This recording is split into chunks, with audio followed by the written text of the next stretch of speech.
Brandon Thurston from WrestleNomics is up next, and we're going to follow Brandon with John Pollock from Post Wrestling. Delivering on the returns, increasing our margins. Ratings go down the toilet if I'm not here. All I do is simply put the math in my favor. We agree that Brandon and John do good work. The reason is simple wrestling economics. I've been told the Netflix numbers. I've been told the metrics a little bit, probably 5 different times. I still don't get it. There were respectable wrestling journalists who needed answers. Thank you very much, members of the media. I hope you all go to hell. How about we pop a number right here, right now?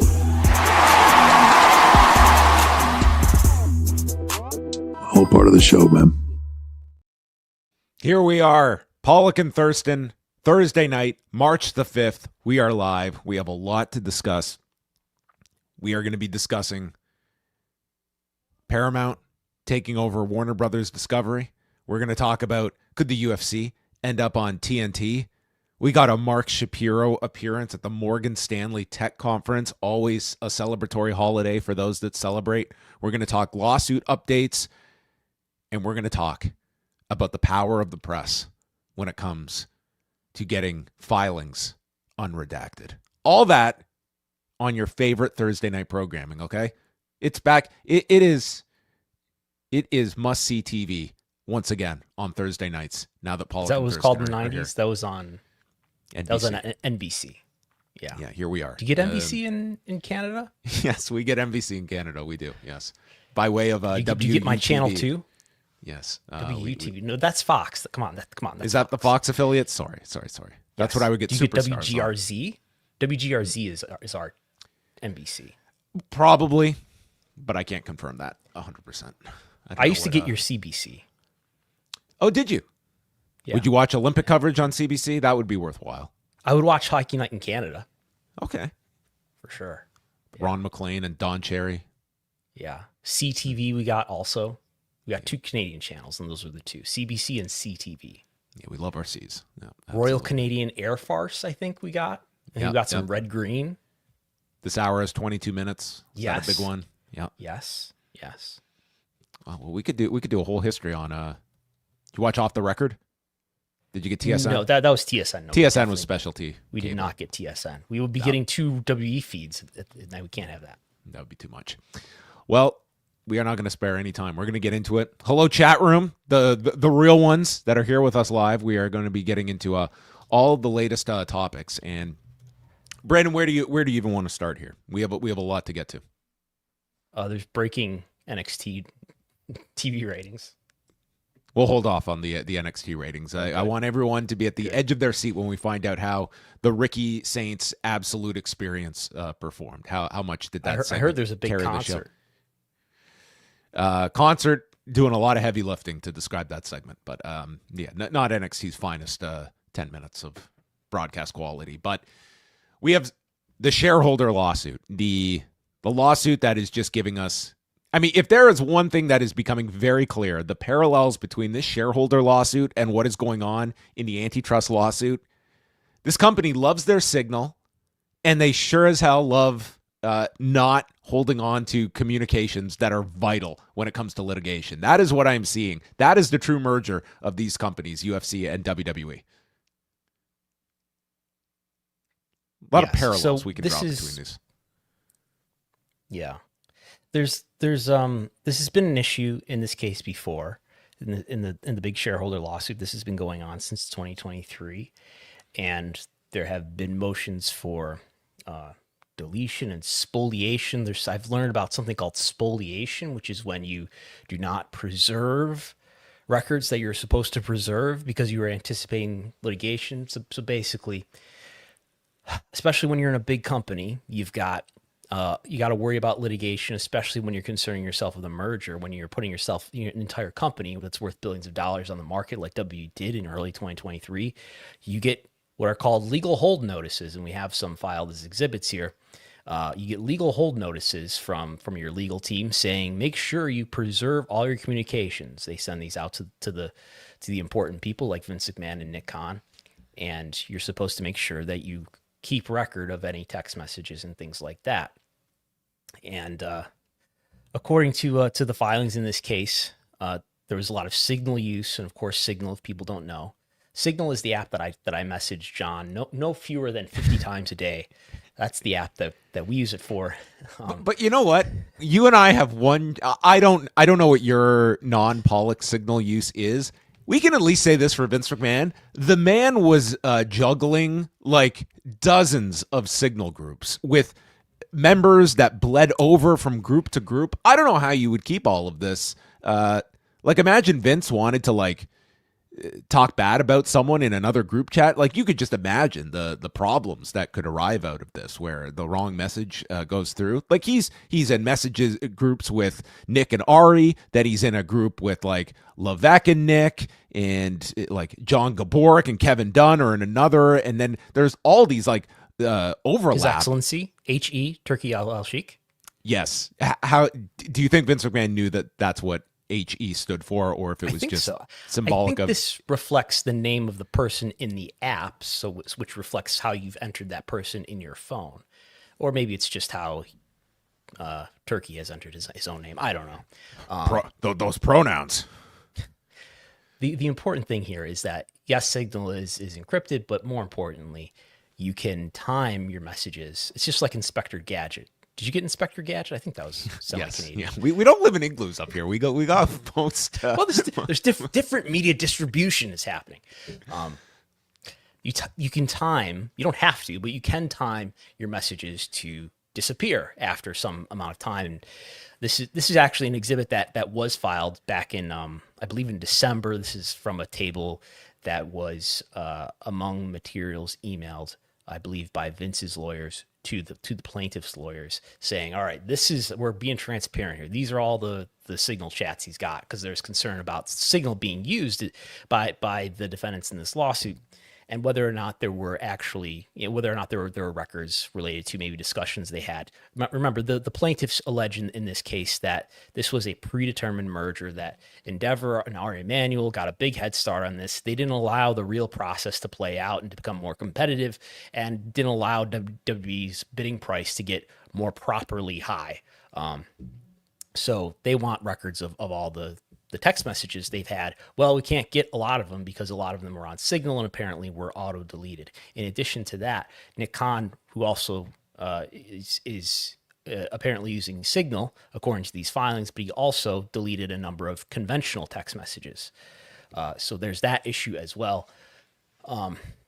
This was being litigated over earlier in a different motion practice, and it appeared that they came to some sort of off-docket agreement, but then there was this filing that was filed under seal. We can only see it on the docket, but now we've got this public version of it that was filed this week, where they are saying, yes, we want what's called an adverse inference, which is if you're a party to a lawsuit and you've not been protecting your communications records like you were supposed to, then we'll assume the worst. Right. The judge, if the judge grants this motion, then the judge will be allowed to, at trial, assume an adverse inference. That is to assume that whatever information there was that we can't get access to now, we're just to assume that it would not be favorable to the parties who lost that information. And this kind of has gone both ways for Vince McMahon, where there's the potential here that these deleted messages could certainly work against him and the other defendants in this case. In the Janel Grant suit, like, that is what has come up, is that Vince did not preserve any of like his side of the dialogue with Janel Grant that was believed that it would have given, Vince's side would maintain that it would have given it a more of a favorable look toward Vince. But again, he did not save those messages. So yeah, and unlike in this case, I don't know that there's going to be an adverse inference motion there. When we're talking about merger, I mean, you can, if you look deeply into and researched major mergers among billion-dollar companies, especially publicly traded ones, there's almost always some sort of lawsuit, which there is in this case. And just to explain to people too, I've been thinking more about. We've covered this a number of times. We continue to follow this thread. Is this notion that, look, TKO's stock has performed really well. Mm-hmm. What exactly are the plaintiffs trying to argue in terms of monetary value? how much you think about like when we learned the news that these two companies, UFC and WWE, are going to merge. I believe it was $9 billion that WWE was valued at, and $12 billion that UFC was valued at. So let's just take the WWE piece of that. That's $9 billion. And if the plaintiffs can convince the court at trial that this should have been, just a few percent more valuable than it was ultimately merged at, then we're talking about, I think I was doing the math while I was walking the dog the other night. If you say 1% of $9 billion is something like $90 billion, if say they can convince the court that, well, this 5% off, well, it's whatever 90 times, it's something close to, I think, $500 million we would be talking. No, that can't be right. Anyway, it's a lot of money. So, and that's why these merger lawsuits are so common, because there's just so much money involved, and you only have to move the needle a little bit to make it really worthwhile for the lawyers involved.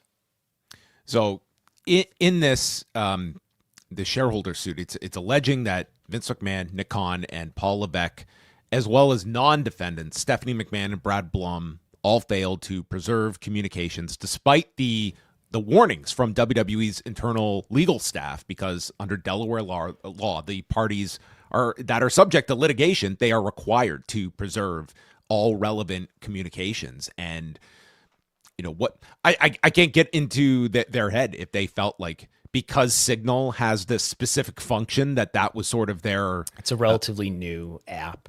Perhaps they thought this is a workaround towards this. Like, this is this technological loophole, that this is what the function of Signal is. And I mean, certainly of what we have gotten to see when certain topics were broached and Nick is directing people to Signal, that seems to be the unspoken communication tool that they would go to when they wanted to have sensitive information that they would not have to, that wouldn't be preserved. But this is very clearly like a lesson for these major companies that are going through mergers, that, like, obviously we're seeing this in the UFC and WWE, that Signal is, it's a relevant communication tool, and you are responsible for maintaining that.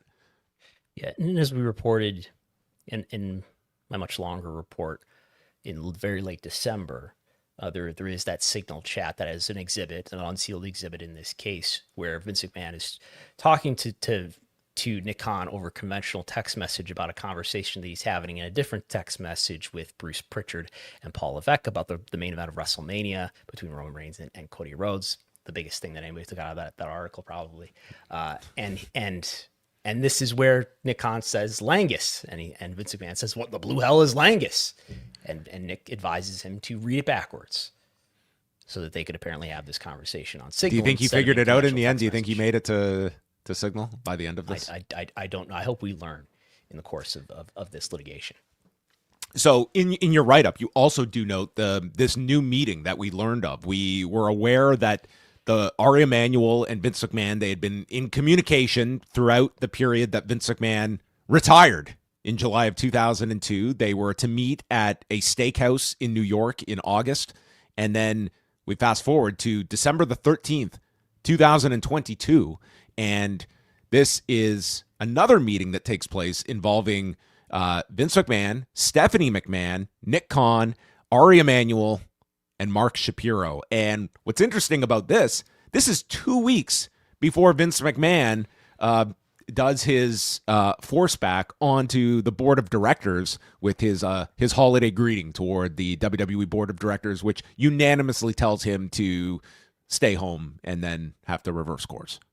And someone in the chat, just before we got on the air here, said that this is a meeting that Mark Shapiro actually talked about in a podcast in the days after the merger. Do you recall that? You might remember something like that better than I would. I don't recall, actually. In any case, and I mean, I don't look at that as like... They had spoken about a March meeting, I remember, but I don't remember a December 2022. Well, certainly this was a deal that was negotiated in March. Yeah. And I want to be nuanced here, too, that there's nothing necessarily illegal or legally hazardous about maybe having a meeting like this, but it does lend itself to litigation exactly like this. And there are issues according to the plaintiffs, around just how the actual M&A process unfolded, in terms of not giving other bidders, like perhaps KKR and Liberty Media, ample opportunity to run the price up of this company that was on sale. So yeah, this adds to that meeting that appears to have happened in August. Now we got a meeting that happens in December. In the weeks before Vince comes back. Remember, he comes back at the very beginning of January. So this is just a couple weeks before that. This is at the time when you've got those dated letters that have been filed as SEC filings between the board and Vince, sort of very ceremoniously sort of going back and forth about whether Vince should actually come back. And Vince basically saying, I'm not going to agree to anything unless you let me back in. I'm not going to agree to a new media deal. I'm not going to approve of any M&A transaction unless I'm a part of it. And to add, just jumping back to what I was saying a second ago, Vince was he was the controlling shareholder at the time. That's how he was able to get himself back into the company, and he was going to have to approve of any M&A deal. So it's not, totally out of pocket to think that he would, that somebody who wanted to buy the company would be meeting with him. But it is all part of this larger narrative and this larger set of allegations that the plaintiffs are making to allege that this was not a fair process and that shareholders didn't get a fair deal here and didn't get a competitive deal, which these defendants, who are Vince, Nick Khan, Paul Levesque, George Barrios, Michelle Wilson, they had a fiduciary duty to ensure that there was a fair and competitive process here. I stopped short of saying the best, but I don't think that's quite what their duty was, but it is their duty to ensure that shareholders get a fair and competitive deal. And if you're the plaintiffs, you now have multiple meetings to point to, all before Vince McMahon comes back to announce they are looking at their quote-unquote strategic alternatives. Plus, you have that message that Mark Shapiro delivers on July 22nd of 2022, just hours after Vince steps down, where he forecasts exactly what is going to happen in the ensuing months of Vince McMahon, who would install Stephanie and Nick, who would lay low, he would come back, he would put in his members of the board of directors. I don't think there is the smoking gun here, but it certainly paints a picture of this being a process that they were well in the midst of crafting together. One of my questions, though, is that this is December 13th. All these parties are sitting down, including Vince McMahon with Nick Khan, and Nick Khan is voting against Vince's return to the board just 2.5 weeks later when he is making his forceful way back. Nick Khan admitted on the Bill Simmons show, he was routinely checking in with Vince McMahon. We are aware they're having a meeting here on December 13th with Ari, with Stephanie. Where is the dissent there when Vince is ready to come back and the board unanimously rejects it? And you would have to think that Nick Khan carries a lot of influence on that board of directors towards such a major decision to be made about Vince McMahon's placement in the company. And when we're thinking about this, there are, in WWE's board in particular at that time, there's a number of what we call executive board members who are people who are executives as well as board members. And then you've got the independent board members who are not day-to-day WWE executives. They're often retired or semi-retired former executives or something like that, or they're executives in different companies. It appears to me that the opposition to Vince's return was especially from the independent members. And one of the criticisms, I think, coming out of Vince's conduct coming in and out of this company is maybe the board wasn't as independent as it should have been to take care of shareholder interests here. You've got Paul Levesque, his son-in-law, on the board. You've got the president of the company. You had Stephanie McMahon on the board. So there's those issues. I do wonder, too, what the word unanimous really refers to. I think it's, I think there may be cases in board votes where you have some people abstain rather than asserting an actual opinion. So I wonder if that plays a part in our understanding of that, or maybe he just went along with what the board wanted rather than going against them. Another thing, I don't want to get into the palace intrigue very much, but it does raise the question of, Vince came back to the company. certain board members resigned. Ignacio Laud, Majid Singh, he removed other members, and Stephanie resigned just a few days after he came back. Yet we have Stephanie with him at this meeting just weeks before his return. So it continues to raise questions and maybe just reflects the complexity of whatever is going on between Vince and Stephanie here. I don't know. It's an episode of Succession, perhaps. We'll stay on the shareholder lawsuit, and I will go through this one, Brandon, and you can chime in because it does in fact concern you, because Brandon was the one who had filed a notice of challenge through the Chancery Court of Delaware back in December, arguing that redactions that had been filed in this shareholder lawsuit on behalf of KKR the redactions were overly broad concerning the specifics when it comes to the bid terms that KKR was offering for the company. KKR was one of the groups that was attached to the WWE sale process, which they had acknowledged in a deposition. Liberty Media had been another one as well. And they had argued that the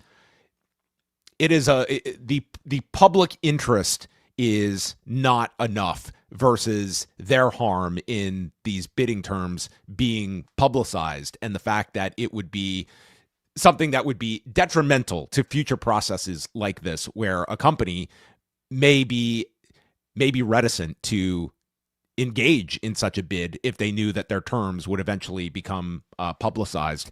And Brandon's response to that was that the information that KKR seeks to seal goes to the heart of the underlying action, whether WWE's board conducted a fair and competitive sale process. KKR has not demonstrated particularized harm sufficient to overcome the strong public interest in access. It also contains the caveat about Vince McMahon being involved or not if KKR had been successful, and that is very relevant to the public. So we got a ruling this week by Vice Chancellor Travis Laster. He issued his ruling on Wednesday. So what a turnaround when it comes to a decision being made. This was pretty speedy in terms of my experience with these decisions coming down, but we got a quick 2-month turnaround here. And so the judge here, Travis Laster, he has denied KKR's request for continued confidentiality of the bidding terms, stating that KKR failed to identify any particularized harm that would result from the information becoming public, and that its argument for the harm that it would cause was just not sufficient to meet the threshold necessary to keep that information redacted. KKR argued that it entered into a confidentiality agreement with WWE, but the court is separate from that. And the fact is, when KKR engaged in this bidding process, it understood it could be subject to litigation and that these terms would have to come out.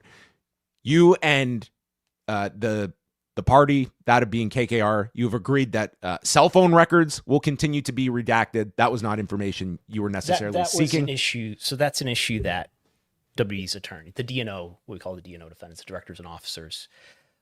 Real quick, Vince has his own separate attorneys.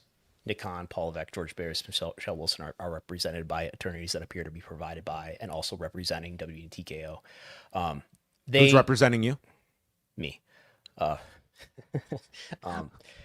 So they how many figures did you save yourself representing yourself here and basically prevailing here?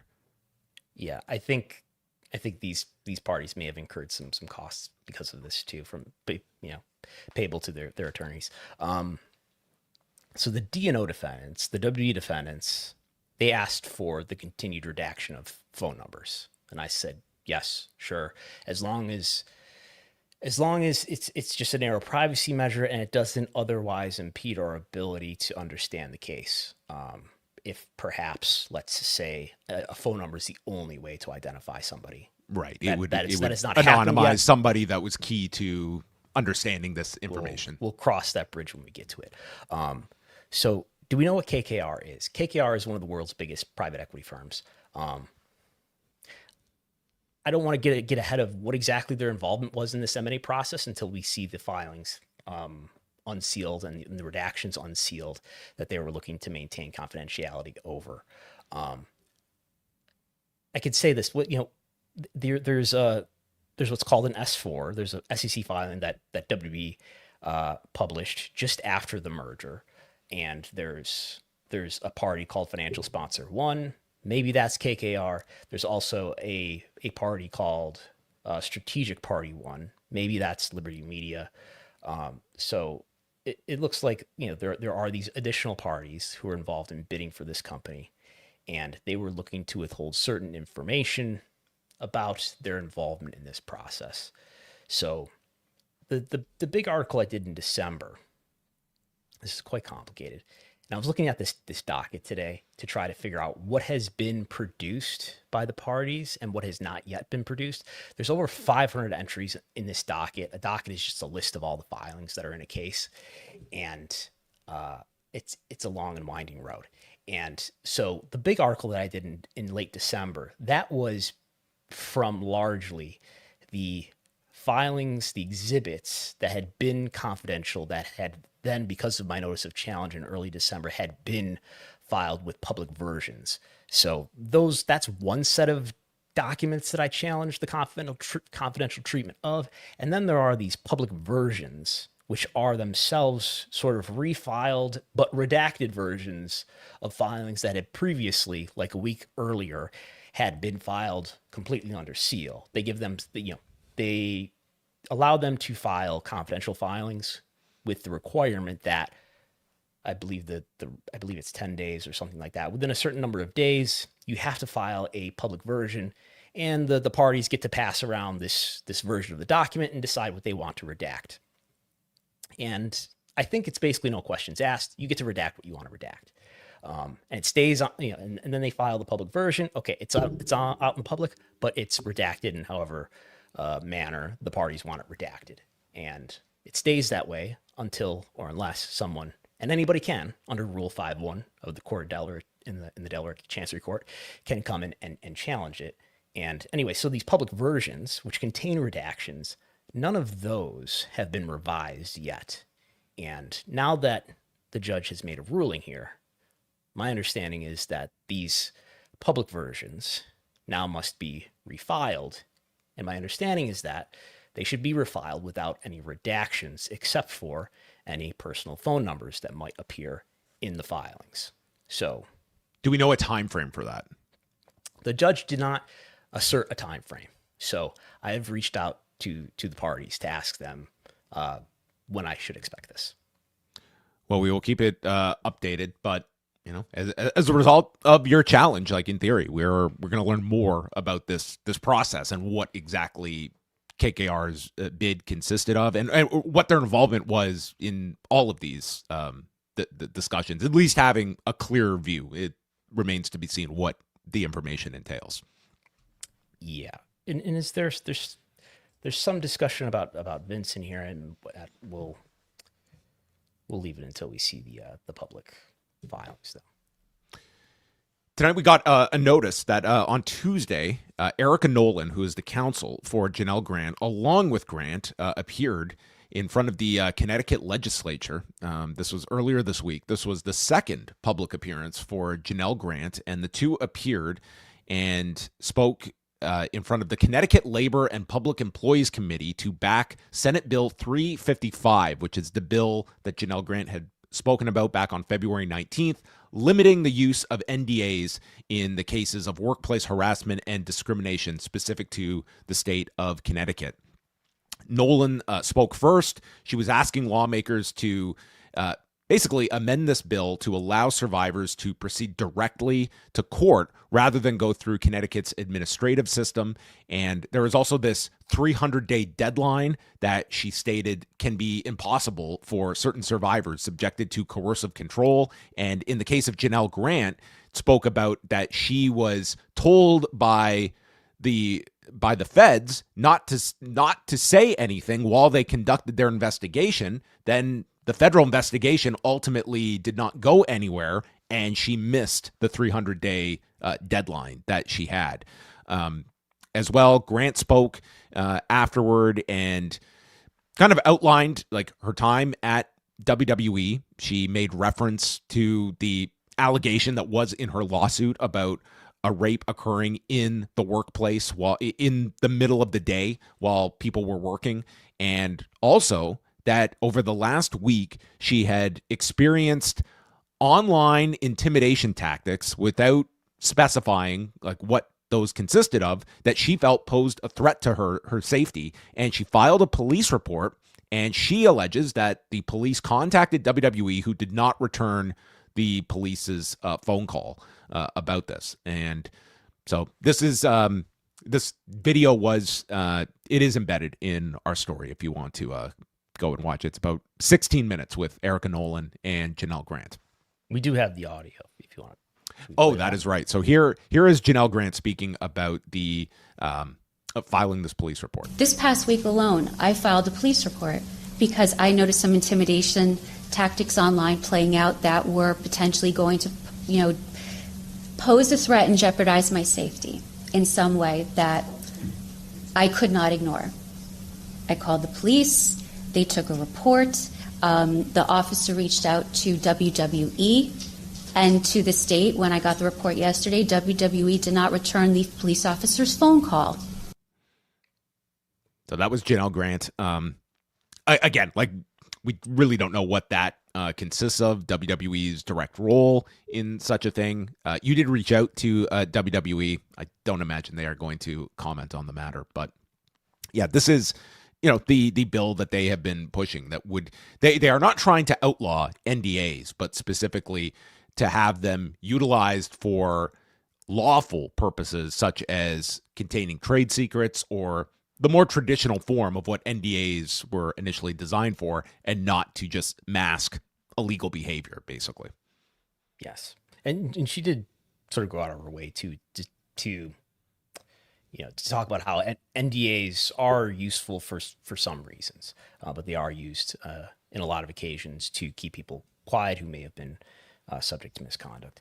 Do you make anything of it? So it's been 2 weeks. She's spoken in public twice in as many weeks, and both times in government settings. I believe the first setting, this video, by the way, is coming from what is the name of this website? It's basically like a local Connecticut version of C-SPAN's ct-n.com, which broadcasts apparently a lot of just government affairs, hearings in front of committees for the Connecticut General Assembly. And I do wonder, with Dr. Colker, who we'll talk about later, he is suing Ann Callis, who's one of Janel Grant's lawyers. I would think that this probably helps them avoid successful anyway allegations of defamation, given that she's speaking for in a government building before a legislative committee, talking about legislation that might help protect her from defamation lawsuits, whereas the allegations that she's made in her lawsuits themselves are part of lawsuits. Mm-hmm. And I believe it's quite difficult to sue somebody for defamation or something that has been stated in a lawsuit or in the course of litigation. Yeah, I don't think those are accidents of like the forums that she has opted to speak in. It would be very surprising to see her, just based on legal advice, to do any kind of, interview type of, to appear in any kind of interview setting at this point, because I think if they had opted to want to do that, they probably would have by this point. And I mean, it is certainly noteworthy, just the fact that she is speaking publicly now. And I think it is adding like a face and a voice beyond just like the lawsuit and the one photo of her that had existed online for the last 2 years. Like, this is giving just like, this is a real person that you are now hearing from, instead of just through her legal representation or through, just through consultants or lawsuits of where she's been represented for all these years. And if I'm not making it clear, Dr. Colker is suing Ann Callis and the related law firm for defamation, which is also a case in Connecticut federal court. Yeah, why don't we talk about that now before we move on to Mark Shapiro? But you and Jason had a story up today about Dr. Carlon Colker losing an appeal of order to produce documents showing Vince McMahon paid Janel Grant's medical bills, which has been a ongoing fight between these sides, which has not resulted in a lawsuit between the parties, but Colker is suing Ann Callis herself and her legal firm. Yes. So this is at the state level. Janel Grant is seeking records from Dr. Carlon Colker and Peak Wellness. This is a wellness clinic that apparently Vince was sought treatment at, and he allegedly directed Janel Grant to get treatment at this clinic as well. So there's an order that was ruled on back in December that Dr. Colker, she had wanted him to do depositions and things like that, and the judge said no to those, but did say, yes, you have to produce the medical records. And there's a continuing dispute over whether he had to produce the payment records, and not just what was paid, but whether, who paid for Janel Grant's treatment at his clinic. And the Grant side wants records showing that Vince McMahon paid. I don't think there's a dispute from the Colker side that Vince did pay for the treatment, but Grant wants records showing that he paid for the treatment. And there's dispute about how hard the Colker side has looked for this. The judge ruled back in December that, yes, you have to produce records that show who paid for Janel Grant's treatment. And Colker decided to appeal this, took it to the Connecticut Appellate Court, and it was in there for a couple months. And the Appellate Court ruled to Grant moved to dismiss it and granted her motion to dismiss his appeal. So he is a bit closer to having to produce those records.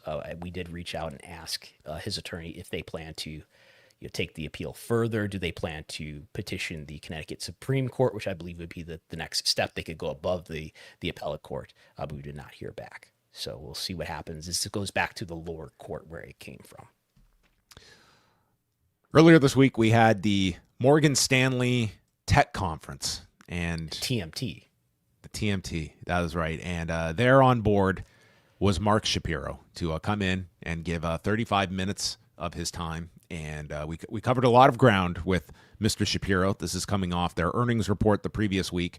There was discussion of On Location's performance at the recent Olympics in Italy, the launch of Zuffa Boxing. He was glowing over the Elimination Chamber and the fact that Randy Orton is going to WrestleMania after his Elimination Chamber win. I'm sure Mark Shapiro, I wonder if he was on Polymarket on Saturday and following the trends.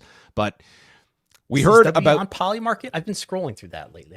I've tried to look up like some W stuff on Polymarket. I'm waiting any day now. Any day they will have some affiliation. I have no doubt about that one.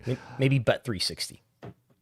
Well, let's hear from Mark Shapiro. It is several months into the ESPN deal for WWE's premium live events in the U.S. R-Truth will tell you all about that deal and who can get it, who cannot. Spoiler, Brandon cannot get these without an extra $30. But here's Mark Shapiro assessing the first couple of months. ESPN Unlimited is a phenomenal package. It really is. It's worth every penny if you're a sports fan. And if you're watching ESPN, you are some level of a sports fan, if not a diehard sports fan. We've got some work to do here. Look, things will immediately get better once they strike their deal with Comcast, YouTube, and Dish, specifically those three, that allows viewers to authenticate. So I'm at home. I have DirecTV as an example. And because I have DirecTV, I authenticate on ESPN Unlimited. It's a very easy process, and it costs me $0 to get ESPN Unlimited. If you don't have DirecTV, or you have Comcast and ESPN hasn't closed out their deal yet, well, then you have to pay $29.99. And that is, I believe, somewhat prohibitive, especially in today's economy and the struggles that certainly middle income and low income earners are having with affordability. So they have to get those deals done. And until they do, that will affect our audience. But I believe they're going to get them done. Jimmy Pitaro has promised us they're on the heels of getting them done. And when they do, ESPN Unlimited will be the same appointment viewership destination that it is today on the mothership. So we're excited. We're excited about that. So there you go. Mark Shapiro, champion of the people. A word I have never heard. I have covered a lot of Mark Shapiro sound bites. I have never heard the word affordability. Affordability is a hoax, I heard. Somebody told me that. Yes. So that is a problem. Both worth every penny and $29.99. That's ridiculous. Prohibitive. Somewhat prohibitive. Yes. So, I mean, you can, a lot of these, you got to kind of read through what is not being said to get a clear imprecise. Maybe it's splitting hairs, but he said that they're waiting for the deals to be done with Comcast and YouTube. Those deals are already done. I think Comcast is on the screen there. Comcast subscribers, tell us if you're able to authenticate. The YouTube deal is done because remember, or was that with Disney? Anyway, the YouTube deal, I believe, it was Disney because this is Disney. Because remember, Disney related channels were not available on YouTube TV for a minute there. They made a deal. It's just the actual technical solution, I think, of being able to actually authenticate in and get access to that great content. That is the issue. And rumor has it, somebody said somewhere, maybe by the fall. Well, it's March, so that's a long time for Mark Shapiro to await this. I mean, in the grand scheme of things, like, while I don't think it's ever going to be $29.99, do they really believe that they're going to keep ESPN Unlimited free for all ESPN subscribers? Do you feel it will just come with your cable subscription for eternity? No, that's how you boil everybody. Everybody's just a frog that you have to boil. You have to charge everybody $9.99 at the beginning, and then slowly turn the volume up. I unsubscribed to Spotify recently, and I was like, let's see what it's like free. And it's basically like Pandora at this point. I can select a song, but I can't listen to an album and just let it run through. Mm-hmm. It wants to play some random algorithmic song for me after the one I pick. Yeah, it's the trick of, there's a free version, but we're going to make your experience so awful that you'll pay to alleviate this horrendous user experience. Right. We're going to charge you way less than it's actually worth. This is a valuable service, but we're going to charge you way less than it's worth at the beginning, and then gradually turn the volume up. YouTube TV is the same thing. NW Network, if it had lived long enough as a standalone service, would be charging people a lot more by now. So Elimination Chamber took place on Saturday night, and here's Mark's assessment of how the show went in Chicago. We had a massive event in Chicago this weekend, Elimination Chamber, one of our big premium live events, PLEs as we call it. And we saw a significant increase in audience from the first event we did last year with ESPN, which was WrestlePalooza. So they're already making strides. Are they where Netflix was last year? Not yet. Are they where Peacock was after all those years? Not yet. But inching closer, and I was optimistic. I am optimistic, and I was super encouraged by the numbers that Nick Khan was sending me by the hour this past weekend. Do you think Mark Shapiro received those updates on Signal, and does he still have those messages? Well, we don't have records in that table. Remember that table with Vince. Now, I don't know if Mark Shapiro and Vince were communicating directly at that point, but Mark Shapiro is not included among the people who are the spoliators, if you will. That's what a tag team! A new wrestling stable. Yeah, maybe they'll be in the World Tag League this year. Back to the shareholder lawsuit real quick. The spoliators are Nick, Paul, Stephanie, Brad Blum. I think it's those, and Vince as well. So that's a 5-person stable. Anyway, I don't know if Mark Shapiro is on Signal though. No word on that front. Yes. Now, if we also go to a media analyst, Phil Brooks, he also noted on the post show that this was the second highest arena gate in company history. So, Brandon, you doing your deduction, what would that, if Punk can be trusted and believed, where would this place Elimination Chamber? We're a Phil Brooks. It's simple wrestling economics. less than $6.55 million, which is the record set by Cena. But that would make it more than the Intuit Dome Netflix debut, which was $4.8 million. So we're talking about a $5 million gate in all likelihood. At the Maybe United Center. Yes. Yeah. Which is an incredible amount that they drew for their Chicago faithful. So this was not a cheap ticket. The secondary market was very, very high for this show. I think tickets were like starting on the secondary market at around $230, I believe. So they did an enormous gate for this for the Elimination Chamber. Like, think about this. I'm sure they did a bigger gate for this than they did for the Elimination Chamber last year, which was the Rogers Center show in Toronto. It could be higher. We don't know, right? Because we don't know what the Chamber did last year, but that's not an arena, so that could be higher than this.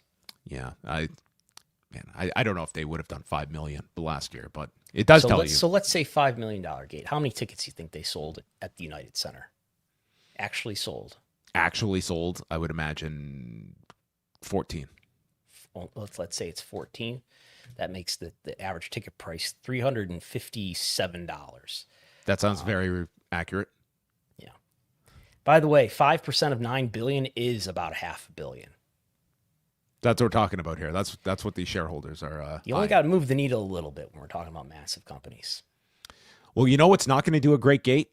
The UFC at the White House on June 14th, okay? We're going to lose millions, but Mark Shapiro, if the man can spin anything, is $30 million, is it even a loss? That's our philosophical question. And by the way, whatever we lose, $30 million at this point on the event, are we really losing, Brett? I mean, other properties would kill to have the opportunity we're going to have, and we're grateful to the president for wanting to do this and putting us front and center in the birthday celebration, if you will. This is going to be enormous in terms of attention, in terms of earned media, in terms of our fans being happy. The fight card is going to be off the charts, exceptional. Fight to fight, not leading up to the championship fight. Each fight will be all-star caliber.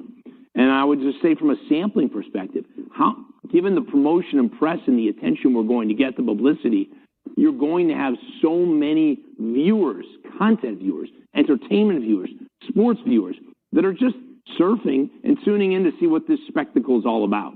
So we are going to fully capitalize on the stage that is the White House, but we're not going to capitalize on America. We will not profit from this event no matter what. We will not be making money on this event or exploiting the birthday of our country in any way, shape, or form. It's going to be a massive celebration. One thing they will not exploit is the birthday of our country. It is our patriotic duty to lose 8 figures on this show. Okay, we refuse to accept any profit from this particular show. But we will glad. Who are these fighters that are in this image for people watching the video? We got. Is this a preview of what the card is going to be? This is Colin Anglin and Austin Arnett. Are those real fighters? Is this AI? Yeah, this is AI. Yes. Okay. They will not from be a Hollywood on the Reporter White House article. So okay. Well, it is funny to look at this, and for a company that it stresses the profitability and maximizing shareholder value. Like when it comes to something that they really want to do, then it is, it's $30 million. But you know what? This is like I'm somewhat surprised that like their shareholders are like, they're cool with this, and they probably look at this as like, this is a big investment that they are going to reap rewards out of. I don't know. Call me the pessimist, but I think this will be an event that is going to attract a ton of attention. And I think that anyone sampling this on CBS, if it ends up airing a portion on CBS, I don't think any of these people are coming back. I don't think there's going to be any like trickle down effect that is going to up their business after the fact. I think this will be a one-night spectacle, and I think if you're tuning in and you're not a big UFC fan, I don't think you're coming back after this. But They believe that this is going to be an investment for the future that will create all these fans. And maybe I'll be wrong, but how much does a Super Bowl ad? This past year, I think that it ranged because I listened to this whole thing. Google tells me it's $8 million for a 30 I think that's second. the average. I think like if you're somebody that has been getting ads year after year, you get like a favored fee, and that's still several million. It's a lifetime membership to Super Bowl ads. Well, it's like if you're a brand new company that just wants to make a splash, like they are going to milk the hell out of you because they figure you probably won't be coming back next year, and we're just going to get all we can out of you this year, and you're going to pay top premium, which is like this higher end. Yeah. Google, which is referencing USA Today, says 8 million, but some paid over 10 million. I mean, you could get 3 to 4 Super Bowl commercials, I guess, out of this. But Super Bowl commercials don't come with the kind of a relationship building I think that this event comes with. Did WWE get a whole lot out of that Super Bowl ad that one year? Remember when they bought the Super Bowl ad that one year? I do remember that. Yeah. Get it? Get it? And no one did. No one did it. It was like, okay. So that was Vince trying to be accepted by the masses. What better way is there to embrace culture and to become a member of accepted society than to be involved in a Super Bowl commercial? Well, I'll tell you the cheat code of how you get accepted into the TKO culture.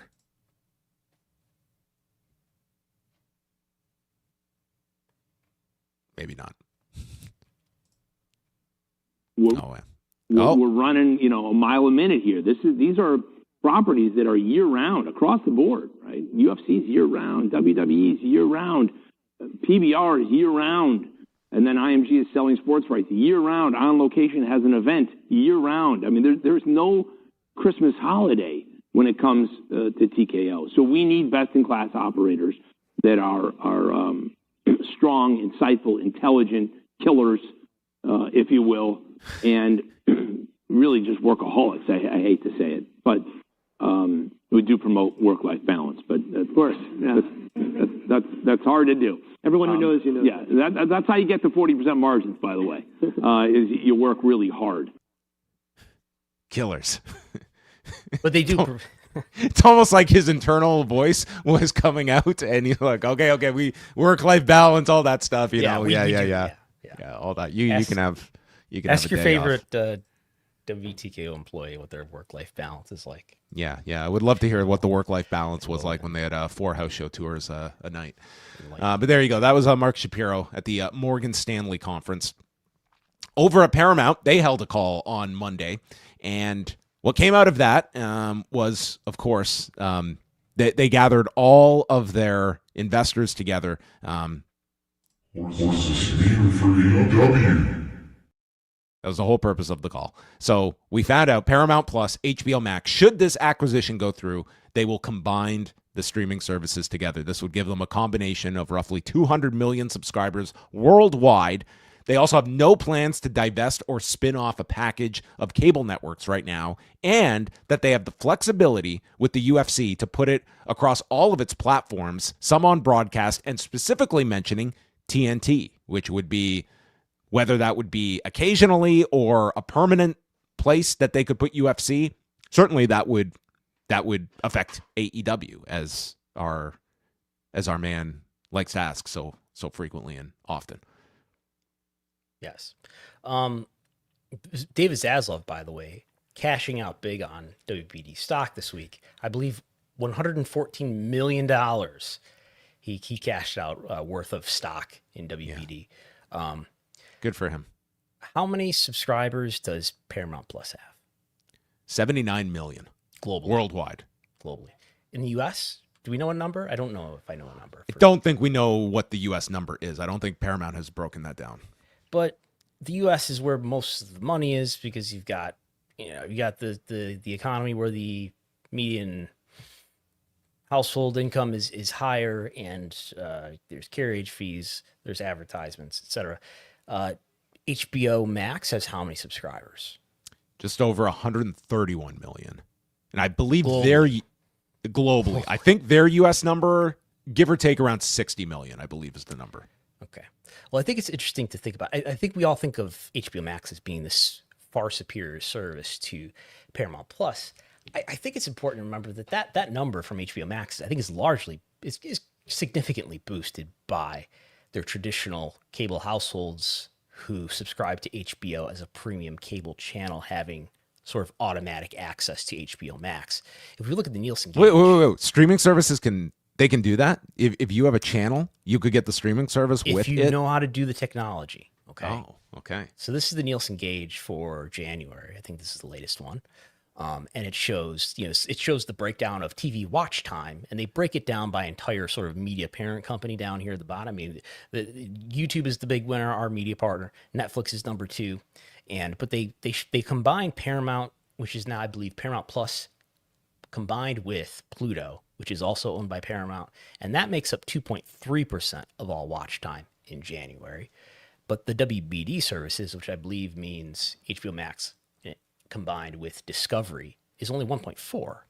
I mean, that's not quite half of Paramount, but it's 1.4 versus 2.3, which I'm curious how much of that. They used to break out Pluto separately, but suffice to say that these, in terms of watch time, in terms of how much people actually use these services, Paramount is ahead, well ahead. Well, it's going to get bigger. That's the goal of this. Less options, more influence. What does this mean for AEW? What does this mean for AEW? So we know that, Saturdays might be something that they look at as an outlet for UFC, and that could certainly have potential. If I'm TKO, wouldn't I really push for that? Because there's added benefits. It's nice to be on TKO, and it's nice to be on Saturday nights on TNT. We would really like that spot, right? I am sure that they don't have an opinion on the matter. They're just going to program what is most effective for their viewership.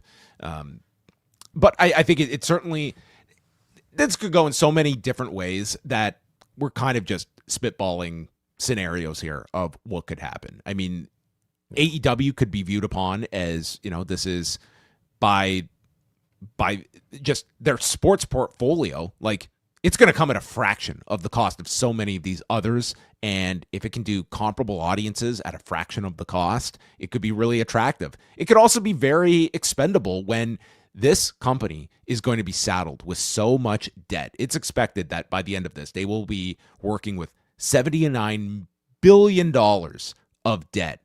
And as much as they want to shine this up, like this is going to be great for Hollywood and we're going to be investing and building, I'm sorry, I'm not an expert in the economics of such a thing, but I think anyone expecting that there are not going to be some deep cuts across the board to make sense of this enormous purchase, anything could be on the table here. And Alex Sherman, who's been on the show, he wrote a piece just today, actually, and he brings up the point that when WBD lost the NBA, they signed up all these kind of smaller sports and included AEW in this with the whole idea that we can, at least if we're losing the NBA and we sign up a bunch of these other sports, it can maintain our carriage fees. And the strategy basically worked. They got their renewal of their kind of previous carriage fee. But now,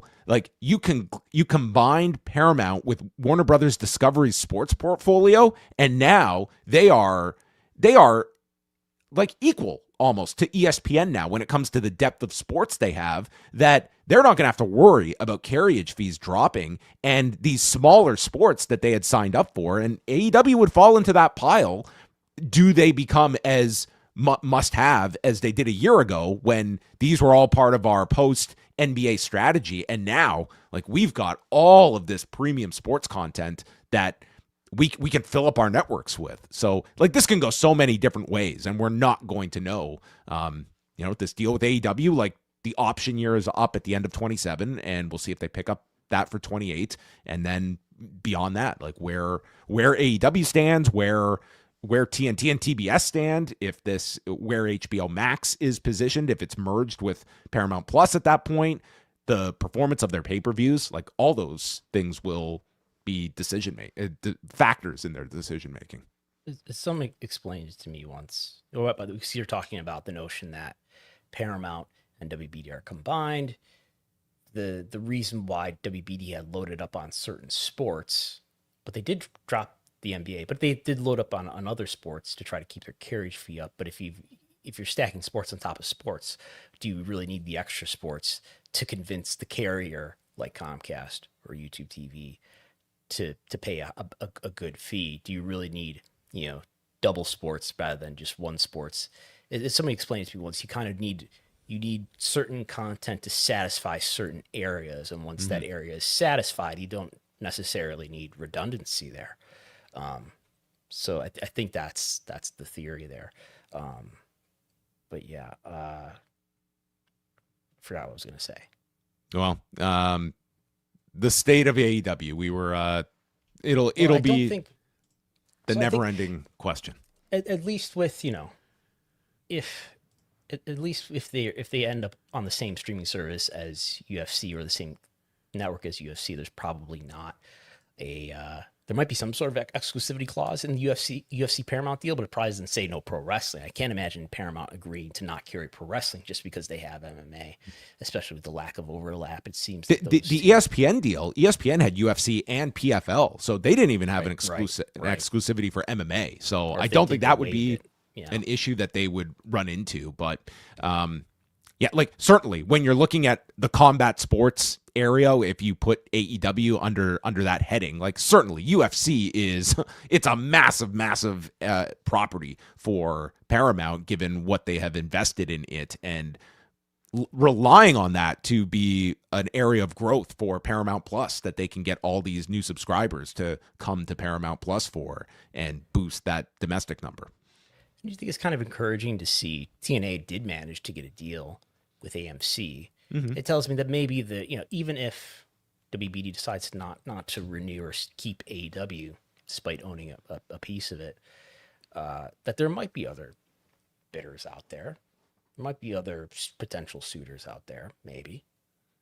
It's possible. I mean, 2 years from now, like this could be a landscape that changes very much over those next 2 years. But I would say that it's got like a very reliable audience. There's a component of it that will pay for events as well. That can be very attractive to a streaming service that you can, like, they're pretty much the only game in town now when it comes to pay-per-views in the US. Like everyone else is out of that game, and it becomes like for some it's like it's antiquated, but there are still people that are willing to spend that amount of money for a wrestling show every month. We have not spoken yet about the war in Iran. How does this affect pro wrestling? Will it affect professional wrestling? Some people what does this have mean for WWE. Well, you did see the warning from the U.S. government this week about areas like that are now under travel advisories, not advising Americans to travel to. And if there had been a Saudi Arabia show coming up in the immediate future, there's a very strong chance that event would not be happening for WWE. Now, our understanding is that the next show will probably be in June, and there is a big difference if it was in Jeddah or Riyadh, because those are very, very far distances apart from one another. But it's hard to say, like, if this is still going to be like a combat zone come June. But it's worth at least noting this factor. They have 2 more Saudi shows this year that are huge monetary shows for the company, and of course, we're really getting ahead of ourselves, but of course, WrestleMania next year as well. And I mean, there is always these potential conflicts and what other things could occur over this next year. Yeah. I don't know that it's been reported elsewhere to this point. Let me know if it has. That there are internal, there's at least, an internal calendar or something like that that's showing the next WPLE in Saudi Arabia is scheduled for June sometime. As you mentioned, Riyadh and Jeddah are in very different parts of the country. In Saudi Arabia, Jeddah is way over on the other side of the country, on the coast of the Red Sea, whereas Riyadh is kind of right in the middle of the country, so it would be closer to Iran. If Iran is, making attacks on neighboring countries, maybe Riyadh is one they would be looking at. There was an internal message sent within TKO, just about basically reiterating what the State Department has said about travel. The State Department has directed everybody who's sort of in the area, if you're a United States citizen, to leave. So yeah, I mean, as I mentioned to you earlier this week, I don't think if there was a Saudi PLE this weekend, I don't think it's happening. But by June, it could be much calmer. Who knows? Also, we will just go through some of the TV and streaming numbers from the past week, including, folks, we're going to get to NXT. We're going to get to those numbers from Tuesday night. But last week we had Raw on February 23rd doing 2.8 million views, which was 7th globally on their top 10 chart, 5th in the US, 9th in Canada, and ranked in the top 10 in 21 countries. Then we fast forward to SmackDown last Friday night. This was their return to the USA Network after 2 weeks on Sci-Fi, and they increased 24% up to 1,379,000 viewers and a 0.34 in the 18 to 49 demo. They actually had a tiny drop in 18 to 34 from Sci-Fi to USA, and this one did rank in Mexico, Saudi Arabia, Egypt, and good old reliable Bolivia as well, among the 6 countries where it ranked last Friday. This was the night before the Elimination Chamber, and the Chamber, of course, does not air on Netflix in the U.S., but internationally, it ranked in 25 countries in Netflix's top 10. It was number 3 in Saudi Arabia, 4th in Mexico, 5th in Canada, 10th in Australia. So it seems that we don't know what the ESPN numbers are. You have to discern from Mark Shapiro and his cryptic updates that he got from Nick Khan throughout the show. But maybe the most interesting number of the week was Collision on Saturday night. This is the first time in a year that they opted to run Collision head-to-head with a WWE PLE. And the result was 365,000 viewers and a 0.06 in the demo. So if you look at this, it's a 5-week low for the show. However, this did way more audience than a year ago when they went against the Elimination Chamber. And this was the best performance they had against a WWE PLE since SummerSlam 2023, when they did over 400,000 viewers. So, Collision has definitely gotten a bump since January. And I would say, this was a very good performance. They did well on that same day as the Royal Rumble. It wasn't head-to-head, but it was the same day. And it will be interesting if they sort of feel that there's a lot less people watching these WWE shows on ESPN than there were on Peacock, and it's not having the same effect where Collision just they went out of their way for a year to avoid running on the WWE nights. The cost is somewhat prohibitive, considering the issues around affordability in this country, that maybe just not as many people are watching on ESPN. I think I'm sure that was the top of Mark Shapiro's thought when he when he heard about this. I think that is the issue, right? It's just less of a risk because their reach is quite a bit lower, even though it's the same series of content, I guess you could say. Is it surprising to you if this early into the ESPN deal, this is a brand new ESPN Unlimited service? Did you expect there was going to be a sizable drop off from Peacock? Did you think it was going to be minimal? Did you have any thoughts going in of how? I thought that this is what it was going to be. I mean, especially when you're putting that kind of price point on it. Yeah, the price point is going to really prohibit a lot of people. And what other content am I really getting? This is not Peacock where you're getting the giant library of Peacock That's true. General Entertainment. What else is exclusive to ESPN Unlimited?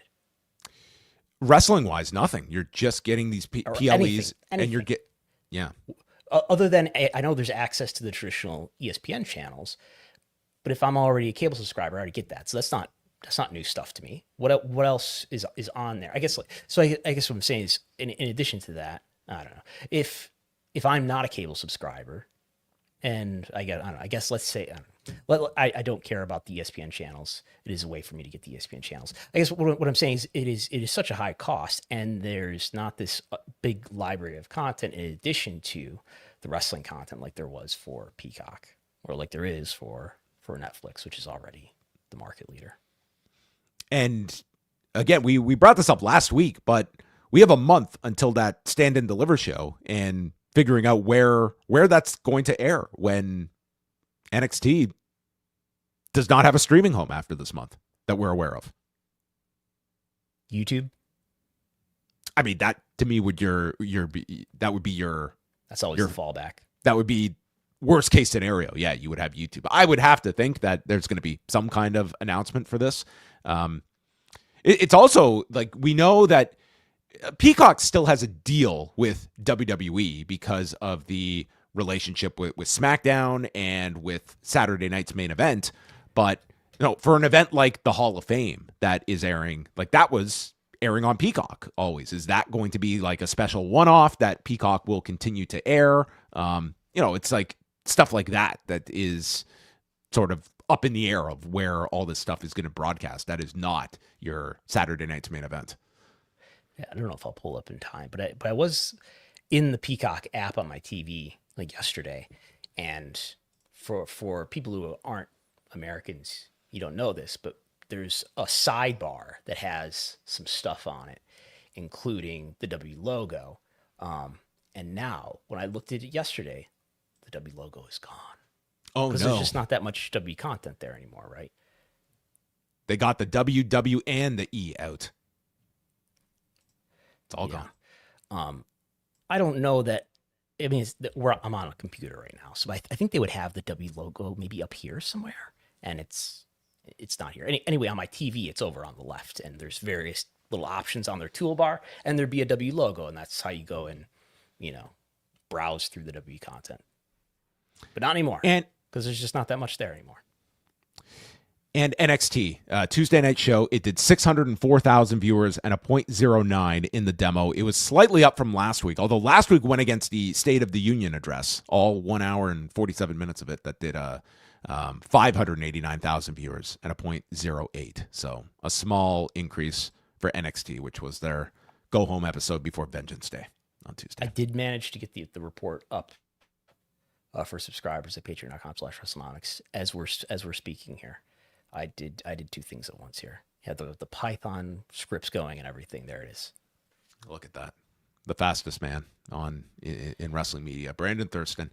You can catch all of his work. Patreon.com/WrestleNomics. Get all of your TV viewership data, access to the elusive spreadsheet, and so much more that can be found on WrestleNomics. We are going to say goodbye to everyone, but we thank you as always for joining us here on this Thursday night. And you can find all of my work over at postwrestling.com, as you can Brandon's as well. And today we just put out a new Rewind Away covering WWF Insurrection 2002, the final show marketed as a WWF event before they switched out to WWE for... in the UK as well, right? Yes, they were in the UK. This was the event where the ride home was the infamous plane ride from hell. Oh, was it? Okay. Yes, quite the weekend for the WWE. We go into all of that, the plane ride, the event itself, the brand split, very early days of the brand split.